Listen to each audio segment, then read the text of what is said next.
Hi viewers, আসসালামু আলাইকুম। দেশ ও দেশের বাইরে যে যেখান থেকে আমার রেসিপিগুলো দেখেন, ভালোবেসে পাশে থাকেন, সাপোর্ট দেন।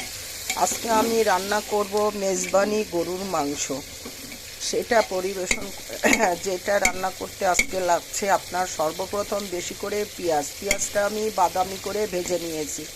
তার সাথে দিয়েছি বাটা পেঁয়াজ, আদা, রসুন, হলুদ, মরিচ, ধনিয়ার গুঁড়া, জিরার গুঁড়া, তারপরে জয়ফল জয়ত্রী যে বাড়িতে মশলাটা করে রেখেছি সেটাও দিয়েছি, সরিষার তেল দিয়েছি, দিয়ে সাথে দিয়েছি দুধ, ডিপ্লোমা দুধ দিয়ে আমি মাংসটাকে ভালো করে কষাই নিচ্ছি ভিউয়ার্স, দেখছেন। আর মেজবানি গরুর মাংসতে হবে একটু বড় পিস, ছোট পিস হবে না আর কি, বড় বড় মাংসর পিসগুলো হবে।